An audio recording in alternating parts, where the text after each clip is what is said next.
ఒకవైపు Google data centre తో చంద్రబాబు నాయుడు గారు బిజీ, మరోవైపు కుట్ర రాజకీయాలతో జగన్మోహన్ రెడ్డి బిజీ. మరి చంద్రబాబు నాయుడు గారు బిజీగా ఉంటే అభివృద్ధి కనిపిస్తుంది, జగన్మోహన్ రెడ్డి బిజీగా ఉంటే సొంత నేతలే బలైపోతున్నారు. మరి ఇందులో తాజాగా బలైపోయిన వారు చూసుకున్నట్లయితే జనార్దన్ రావు, అదే విధంగా జోగి రమేష్. వీళ్ళ పరిస్థితి ఏంటి? సీనియర్ జర్నలిస్ట్ సత్యమూర్తి గారిని అడిగి తెలుసుకుందాం. నమస్తే సార్. నమస్కారం. ఏంటి సార్, చంద్రబాబు నాయుడు గారు గూగుల్ డేటా సెంటర్ ఒక పక్క, మరో పక్క జగన్మోహన్ రెడ్డి కుట్ర రాజకీయాలు కళ్ళకు కట్టినట్టు కనిపిస్తున్నాయి. తాజాగా బలైపోయింది జోగి రమేష్, జనార్దన్ రావు. అసలు వీళ్ళ పరిస్థితి ఏంటంటారు? ఏం చెప్తారు? ఇప్పుడు ఎవరైనా ఒక చిన్న పిల్లాడికి నీకు ఈ చాక్లెట్ ఇస్తాను, నువ్వు ఈ పని చెయ్యి అంటే ఆ చిన్నపిల్లాడు ఆ పని చేస్తే దానికి ఏదైనా ఒక అర్థం ఉంటుంది. వీళ్ళందరూ కూడా అన్నీ తెలిసిన వాళ్ళు, చాలా పెద్ద పెద్ద పొజిషన్స్లో ఉన్నవాళ్ళు. జగన్మోహన్ రెడ్డి ఏదన్నా కుట్ర పనితే వీళ్ళందరూ ఎందుకు అందులో పార్టిసిపేట్ చేస్తున్నారు? ఇది కదా, నువ్వు ఎవరైనా సరే నువ్వు కుట్ర పన్నుతుంటే పార్టిసిపేట్ చేసేవాడు అందులో పార్టిసిపేట్ చేస్తూ ఉంటే కుట్ర పన్నిన వాడిది ఎంత తప్పు ఉందో అందులో పార్టిసిపేట్ చేసిన వాడిది కూడా అంతే తప్పు ఉన్నట్టు లెక్క.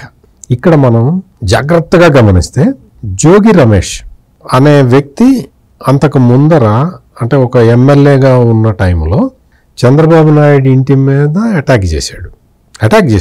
అటాక్ చేసిన తర్వాత పోలీసులు ఎందుకయ్యా చంద్రబాబు ఇంటికి వెళ్ళావంటే నేను వినతి పత్రం సమర్పించడానికి వెళ్ళాను అని చెప్పాడు. చెబితే అప్పట్లో డీజీపీగా ఉన్న ఆయన వినతి పత్రం అందివ్వటానికి వెళ్ళాటండి అని అమాయకంగా చెప్పాడు. చెప్పిన తర్వాత చాలా మంది అన్నారు వినతి పత్రం. అప్పటికి చంద్రబాబు నాయుడు ప్రధాన ప్రతిపక్ష నాయకుడు, జోగి రమేష్ అధికార పార్టీలో ఉన్నాడు. అధికార పార్టీలో ఉన్నవాడు వెళ్ళి ప్రతిపక్షానికి వినతి పత్రం ఇస్తాడా? ప్రతిపక్షంలో ఉన్నవాడు వచ్చి అధికార పార్టీకి వినతి పత్రం ఇస్తాడా? అంటే ఆనాటి పోలీస్ ఆఫీసర్లు ఆ మాత్రం కూడా కనీసం ఆలోచించకుండా వీళ్ళు జగన్మోహన్ రెడ్డి ఏం చెబితే అది చెప్పారు. అది లాభసాటిగా అనిపించింది ఆ రోజున జోగి రమేష్కి. ఎందుకంటే చంద్రబాబు నాయుడు ఇంటి మీద దాడి చేసిన తర్వాత అతను మంత్రిగా ప్రమోట్ అయ్యాడు. అసలు జగన్మోహన్ రెడ్డి అయితే భుజం మీద చేసి అసెంబ్లీలో ఏదో బూతులు మాట్లాడితే ఇక్కడ రా అని చెప్పి భుజం మీద చేసి ఒక పబ్లిక్ మీటింగులో అత్యంత జుగుప్సాకరంగా, ఆ పదాలు కూడా నేను ఉపయోగించలేను, అంత నీచమైన పదజాలంతో జోగి రమేష్ మాట్లాడితే జగన్మోహన్ రెడ్డి పిలిచి భుజం మీద చేయేశాడు. శభాష్, భలే మాట్లాడావు, ఇట్టగే మాట్లాడు అన్నాడు. అప్రిషియేట్ చేశాడు. అంత నీచమైన పదజాలం వాడిన వ్యక్తిని జగన్మోహన్ రెడ్డి అప్రిషియేట్ చేశాడు. ఇంకేముంది, రెచ్చిపోయాడు ఈ జోగి రమేష్. రెచ్చిపోయిన తర్వాత అతను దానికి సంబంధించిన లాభాన్ని ఆర్జించాడు. ఎట్లా? మంత్రి అయిపోయాడు. తర్వాత అక్కడ అగ్రిగోల్డ్ భూములలో పోలీసులు సీజ్ చేసిన ల్యాండ్స్ ఉంటే ఆ ల్యాండ్స్ని కొట్టేశాడు, మొత్తం కొడుకు పేరు మీద ట్రాన్స్ఫర్ చేశాడు. దానికోసం దొంగ డాక్యుమెంట్లు సృష్టించాడు. అక్కడ ఉన్న రెవెన్యూ అధికారులని లొంగ తీసుకొని తప్పుడు సర్వే నెంబర్లు వేసి ఆ ల్యాండ్ కబ్జా పెట్టేసే ప్రయత్నం చేశాడు. ఇది ఒక్కటే బయటకు వచ్చింది అంటే అతను ఇంకా చాలా పనులు చేసి ఉంటాడు, చాలా పనులు చేశాడు కూడా. అది లాభసాటిగా ఉన్నది కదా. ఆ తర్వాత ఆ పార్టీ ఘోరంగా ఓడిపోయింది, 11 సీట్లకి పరిమితం అయిపోయింది. పరిమితం అయిపోయిన తర్వాత వీళ్ళందరూ కూడా, ఈ ముఠా గ్యాంగ్స్టర్స్ అందరూ కూడా ఏం చేయాలి అని ఆలోచించి కుట్రలు పనడం మొదలుపెట్టారు. అట్లా మొదలుపెట్టిన తర్వాత జోగి రమేష్ పోనీ దానికన్నా కట్టుబడి ఉండాలి కదా. మనం ఇప్పుడు నేనున్నానమ్మా, నేనేదో జర్నలిస్ట్ని, ఏదో పేపర్లో పనిచేసుకుంటా, లేదు ఛానల్లో పనిచేసుకుంటా. నేను వెళ్ళి దొంగల ముఠాతో చేరాను అనుకో, మరి దొంగతనమే చేయాల్సి వస్తుంది కదా. అట్లా వెళ్ళిన వ్యక్తి అక్కడ ఉండకుండా తెలుగుదేశం పార్టీలో రావడానికి ప్రయత్నం చేశాడు.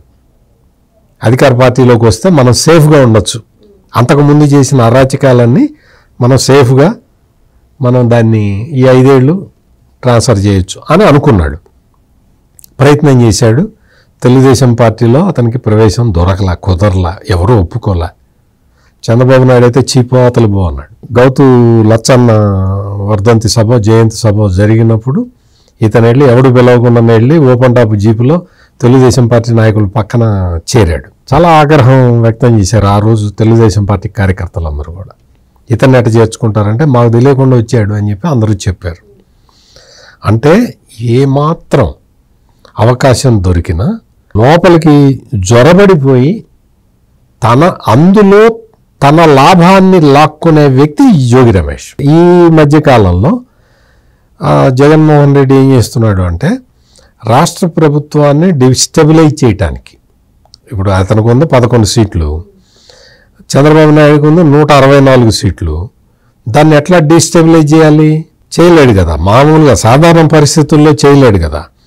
అందుకని జగన్మోహన్ రెడ్డి ఏం ప్లాన్ చేశాడు అంటే మొత్తం కొంతమంది రాష్ట్రంలో ఉన్న రౌడీ ఎలిమెంట్స్ని రెచ్చగొట్టి రాష్ట్ర ప్రభుత్వం మీద తిరుగుబాటు చేయించి వాళ్ళతోటి నేరాలు ఎక్కువ చేయించి ఆ నేరాల్ని అదుపు చేస్తే, పోలీసులు కనుక అదుపు చేస్తే మా వాళ్ళందరినీ జైల్లో వేస్తున్నారు అని చెప్పి గొడవ చేసి పొలిటికల్ అడ్వాంటేజ్ తెచ్చుకొని అట్లా గవర్నమెంట్ని డీస్టెబిలైజ్ చేయాలని ప్లాన్ వేసుకున్నాడు జగన్మోహన్ రెడ్డి.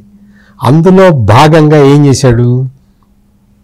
జగన్మోహన్ రెడ్డి ముఖ్యమంత్రిగా ఉన్నప్పుడు దేశంలోనే స్వాతంత్రం వచ్చిన తర్వాత ఎప్పుడు జరగనంత పెద్ద మద్యం కుంభకోణం జరిగింది. దేశంలోనే అతిపెద్ద మద్యం కుంభకోణం చేసిన జగన్మోహన్ రెడ్డి ఆ కేసులు అవన్నీ పార్టీకి సంబంధించిన వాళ్ళందరూ అరెస్ట్ కావడం, తన కార్యాలయంలో సీఎంగా తన కార్యాలయంలో పనిచేసిన వాళ్ళే అరెస్ట్ కావటం, ఇదంతా మనకు తెలిసిన వ్యవహారమే. ఇప్పుడు మనం చంద్రబాబు ప్రభుత్వాన్ని డిస్టెబిలైజ్ చేయాలంటే ఏం చేయాలి? మనం నకిలీ మద్యం అమ్మామని చెప్పి చంద్రబాబు నాయుడు కేసు పెట్టించాడు కదా, మనం ఇప్పుడు చంద్రబాబు నాయుడు అదే పని చేస్తున్నాడని చెబుదాము అని ఒక నిర్ణయానికి వచ్చాడు. వచ్చిన తర్వాత ఈ జోగి రమేష్ని వీళ్ళందరికీ చెప్పు ఉంటాడు, మరి అంతే కదా. జోగి రమేష్ వెంటనే యాక్షన్ ప్లాన్ తీసుకున్నాడు. ఈ జనార్దన్ రావుని పిలిచి, నువ్వు అప్పుడు మనం అధికారంలో ఉన్నప్పుడు నువ్వు తయారు చేసావు కదా, ఆ ప్లాంట్ తీసుకొచ్చి మళ్ళీ పెట్టు అంటే, పెడతాను. ఎక్కడ పెట్టాలి? ఇబ్రహీంపట్నంలో పెట్టమంటావా అంటే, ఇక్కడొద్దు, తమ్మలపల్లి మొలకల చెరువులో పెట్టుపో అన్నాడు. మొలకల చెరువులో పెట్టించాడు. అవి తీసుకొచ్చి తెనాలి తీసుకొచ్చాడు అమ్మటానికి. అవి స్టోరేజ్ చేయడానికి ఇబ్రహీంపట్నం తీసుకొచ్చాడు. ఇబ్రహీంపట్నంలో స్టోరేజ్ డిపో పెట్టాడు. ఇవన్నీ పెట్టించిన తర్వాత పోలీసులకి పట్టించాడు. దాంతో వెంటనే ఏమైంది? తెలుగుదేశం మీదకి దీన్ని డైవర్ట్ చేయాలని చెప్పి ఆ జయచంద్రారెడ్డి అనే అతని మీదకి తోశారు. తోస్తే వెంటనే చంద్రబాబు నాయుడు నథింగ్ డూయింగ్, వాడు ఎవడైనా సరే ఎలిగేషన్ వచ్చిన నా పార్టీలో ఉండడానికి వీల్లేదని చెప్పి ఆ జయచంద్రారెడ్డిని ఇంకొక అతన్ని పార్టీ నుంచి సస్పెండ్ చేసి అవతల పడేశాడు. పోలీసులకి చెప్పాడు, ఎవడున్నా మీరు అరెస్ట్ చేయండి అని చెప్పాడు. నథింగ్ డూయింగ్, ఇది జరగడానికి వీల్లేదు, నా పార్టీ వాడు కాదు, ఎవడున్నా సరే మీరు స్ట్రింజెంట్ యాక్షన్ తీసుకోండి అని ఆర్డర్స్ ఇచ్చేశాడు. పోలీసులు వేట మొదలు పెడితే అందరూ దొరికారు. ఎంతమంది దొరికారు? 21 మంది దొరికారు. 21 మందిలో ఏ1 ఎవరు? జనార్దన్ రావు.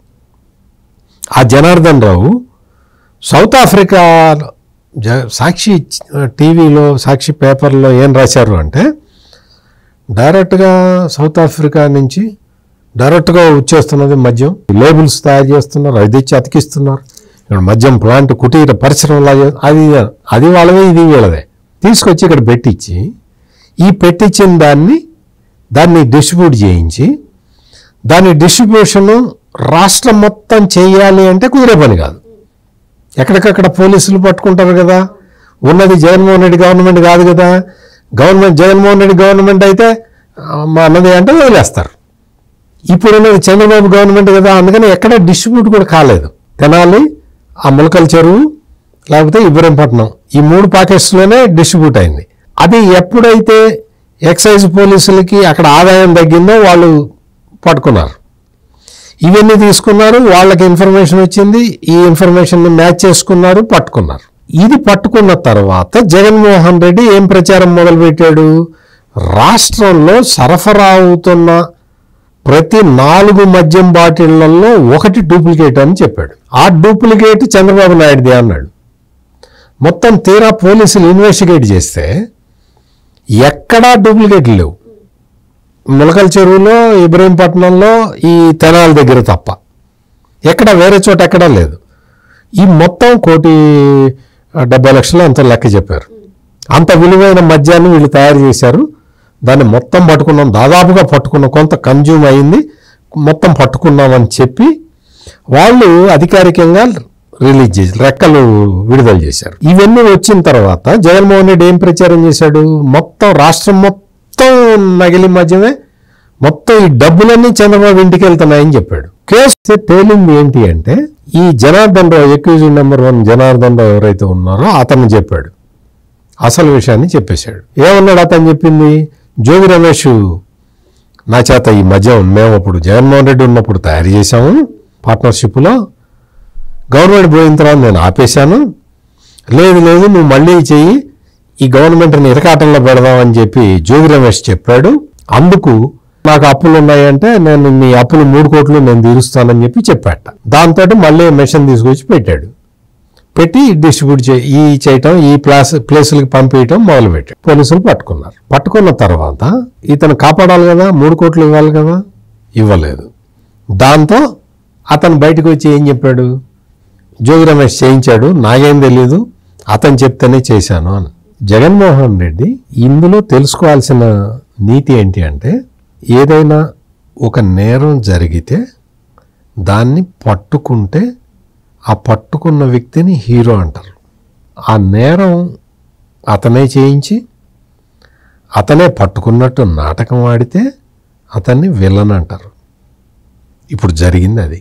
ములకల చెరువు మద్యం ఆ మొత్తం సృష్టికర్త నువ్వే, పట్టుకున్న తర్వాత ప్రచారం చేసింది నువ్వే, మొత్తం చంద్రబాబు నాయుడు మీదకి వేసింది నువ్వే, చేసింది నువ్వు కాకుండా మిగిలిన 2 స్టేజీలు జరిగినట్టయితే నువ్వు హీరో అయ్యేవాడి. ఇప్పుడు నువ్వేమయ్యావు? 0 అయ్యావు. నీకు జోగి రమేష్ వచ్చి ఈ ఎప్పుడైతే జనార్దన్ రావు వీడియో బయటకు వచ్చిందో వచ్చి మామూలుగా ఏం చెప్పాలి అతను? ఇదిగో ఇట్లా అండి, నాకు పైనుంచి ఇన్స్ట్రక్షన్స్ వచ్చినాయి, అందుకనే చేశాను అని చెబితే మర్యాదగా ఉండేది. కానీ అతను ఏంటి, మొత్తం చంద్రబాబు నాయుడిని, లోకేష్ని బండబూతులు తిడుతూ చేశాడు. నీకు అధికారం పోయింది, నిన్ను ప్రజలు 11 సీట్లకి కూర్చోబెట్టి మూలకు పడేశారు, అయినా నీకు బూతులు తగ్గట్లేదు. నువ్వు అసలు నువ్వు బూతు పనులు చేస్తున్నావు, బూతులు మాట్లాడుతూనే ఉన్నావు. ఇంకా ఇప్పటికీ కూడా 15 నెలలు అయిన తర్వాత కూడా జోగి రమేష్ అతను మాట్లాడిన మాటలు కానీ, అతను చేసిన చేష్టలు కానీ, అసలు నువ్వు కుట్రబన్న చాట్ల ఎలక్టెడ్ గవర్నమెంట్ని డీస్టెబిలైజ్ చేయటానికి నువ్వే దొంగ మద్యం క్రియేట్ చేసి, ఆ దొంగ మద్యం క్రియేట్ చేసింది ప్రభుత్వం అని చెప్పచ్చా? ఇప్పటికైనా చెప్తున్నా, జోగి రమేష్ అతనికి ఈ కుట్ర చెయ్యమని, ప్రభుత్వాన్ని అస్థిరపరిచే ఈ కుట్ర చెయ్యమని జోగి రమేష్కి ఎవరు చెప్పారో వాళ్ళ పేరు ఇప్పటికైనా బయట పెట్టాలి. లేకపోతే చరిత్ర నిన్ను క్షమించదు. జోగి రమేష్, నువ్వు అనుకుంటున్నావు నిన్నేదో జగన్మోహన్ రెడ్డి కాపాడతాడని. జగన్మోహన్ రెడ్డి ఎవరినైనా సరే వాడుకొని వదిలేయటం తప్ప ఎవరిని కాపాడిన చరిత్ర ఇప్పటి వరకు లేదు. నీకు కావాలంటే వెళ్ళి రాజకేశిరెడ్డిని అడుగు. రాజకేశిరెడ్డిని ఐటీ అడ్వైజర్గా పెట్టింది ఎవరు? జగన్మోహన్ రెడ్డి. ఈ మద్యం కేసు రిజిస్టర్ అయిపోయి అదంతా పోలీసులు దర్యాప్తు చేయటం మొదలుపెట్టి రాజకేశిరెడ్డి దొరకంగానే ఏం చెప్పాడు?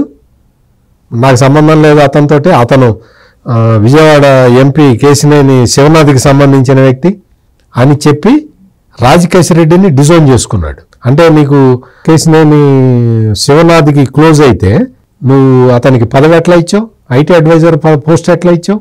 అందుకని జగన్మోహన్ రెడ్డి అందరినీ కూడా యూజ్ అండ్ త్రో పాలసీ ప్రకారమే చేస్తాడు.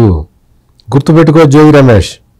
ఇప్పటికైనా అసలు ఏం జరిగింది? నువ్వు జనార్దన్కి ఎట్లా ఉపయోగించావు? జనార్దన్ని ఎవరు చెబితే ఉపయోగించావు? అతనికి 3 కోట్లు ఇస్తానని ఎందుకు ప్రామిస్ చేశావు? ఎవరు చేయమన్నారు నిన్ను అనేది బయటకు వచ్చి పబ్లిక్లో చెబితే కొంతవరకు బెటర్. కానీ నువ్వు వచ్చి నేను మా అమ్మ చెప్పింది, మా నాన్న చెప్పాడు, నేను దేవుడి మీద ఒట్టేస్తా, ఇక్కడ ఒట్లు గిట్లు నడవు. ఇక్కడ భారతీయ శిక్షా స్మృతి ప్రకారమే కేసులు నడుస్తాయి.